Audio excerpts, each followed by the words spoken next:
Does your child or student have an IEP or need one? Then you've come to the right place. If your child has special education or related services, then you need to know how they qualify for an IEP in order to get them the best education plan. So in this video, I'm taking you behind the scenes, wearing my hat as a school psychologist, talking all about eligibility or qualification for special education services. Specifically, I'm going to dig in when it comes to the three-part test for eligibility criteria so that you can advocate like a pro.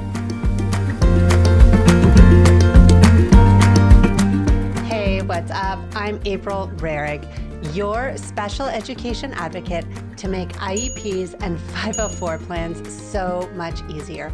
If you're new here, go ahead and click on that subscribe button and make sure to follow us on Instagram at RiseEdAdvocacy. Here's what you need to know about IEPs. IEPs, also known as individual education plans, also known as programs, are regulated under IDA law. The problem is that schools and teachers don't always provide you with the instructions or the directions to navigate the special education process. Is this you? Are you thinking about starting the special education process for your child or student, but you don't know if it's the right time and the right signs? Don't worry, I've got you covered. Make sure to check out our free guide, When Do You Ask for Testing? Inside our free guide, it spells out the 10 reasons behind when is the right time to get your child special education testing. Pro tip, this guide also works if your child has an IEP, but you're thinking about getting additional testing. Okay, so now you know when to get your child tested. But the problem is you're thinking about, okay, I want to start the special education process, but what do I need to do to get there? The truth is, pro tip, your school is not going to give you the map that you deserve. The only way for you to know where to go and how to get there is to download our free guide called the Initial Special Education Voyage. Inside our free guide, it's a map that lays out where you are and where you need to go so that you can get your child the IEP that they deserve. Make sure to check in the link below for our free visual guide. The truth is, parents, you know your child better than anyone else, and you've definitely been on the team the longest. All you need is the tools and the resources to get your child the IEP that they deserve. And that's exactly why I want to dive into why you're watching this video, the three-part test when it comes to eligibility or qualifying for an IEP. So, pro tip, what I'm about to tell you in the three-part test has to do if your child has an initial special education assessment, a triennial special education assessment, what's called a reevaluation, or even a related service area. What do I mean? I mean that this three-part test applies to any and all special education assessments. And here we are, part one of the three-part test.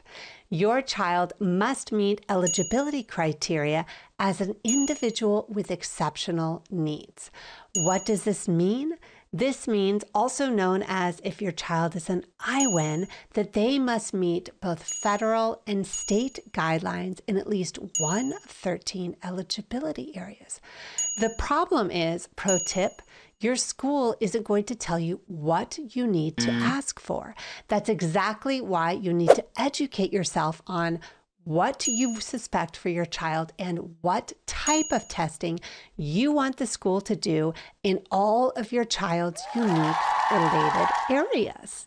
So here's the deal, pro tip, you need to put your request in writing.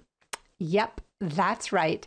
You need to submit a parent letter to your school in writing. If you don't, here's what's going to happen.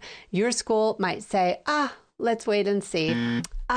Let's do interventions first. Or you go through the entire process, and because you didn't tell them what you are asking for in terms of the eligibility and what type of testing you want and all your child's unique learning needs, they're not going to do the assessment that meets what your child deserves, or your child might not even qualify. Let's change all that right now.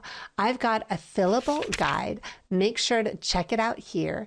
And it lays out how to submit your letter to request for testing, what eligibilities that you might ask for, and what related services your child might need, as well as how to submit your parent request letter so your district is going to say yes to testing and you will get qualified for the IEP that your child deserves.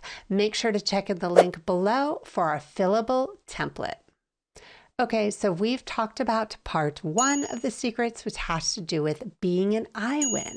Now let's talk about part 2. Part 2 of the 3-part test has to do with the severity. What am I talking about? I'm talking about the perceived or the actual disability must adversely impact your child's or student's educational performance. This means, pro tip, they must be unable to access the core curriculum. So here's the deal. Your child, it doesn't really come down to having the academic performance being at grade level, above grade level, or below grade level. What do I mean?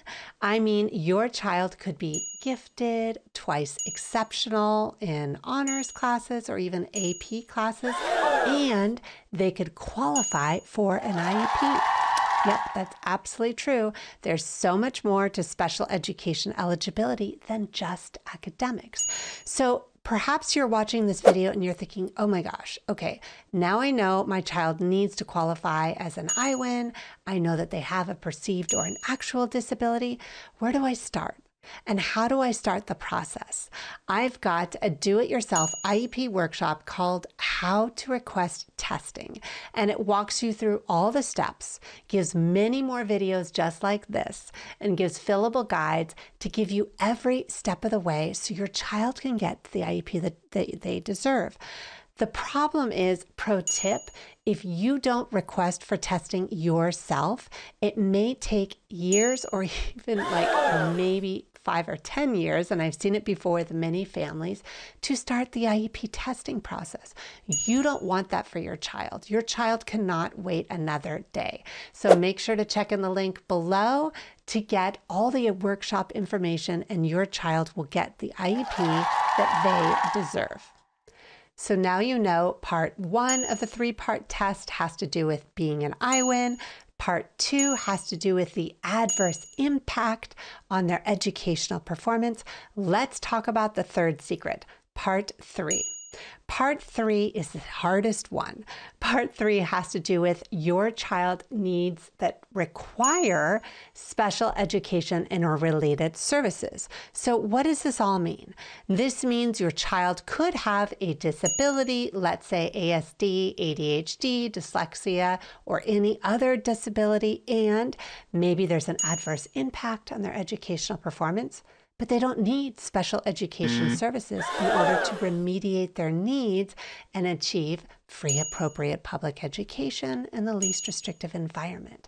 So this is exactly why I talked about earlier. It all comes down to knowing what to ask for and how to get it. And the truth is, pro tip, someone like me, the school psychologist, is a really big part of that. You need to know how to read those special education assessments, especially when it comes to eligibility.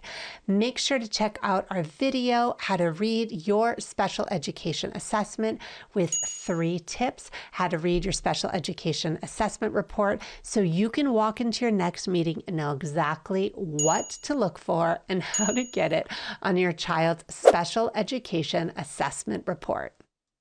So now you've got all those secrets, specifically the 3-part test when it comes to part 1, knowing that your child is an IWIN, part 2, the disability impact, and part 3, that they require special education or related services.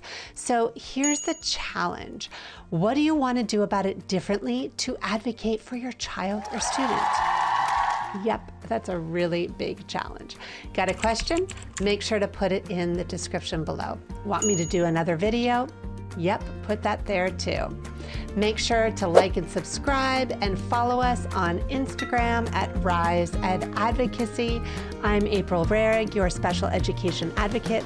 I can't wait to see you for our next video.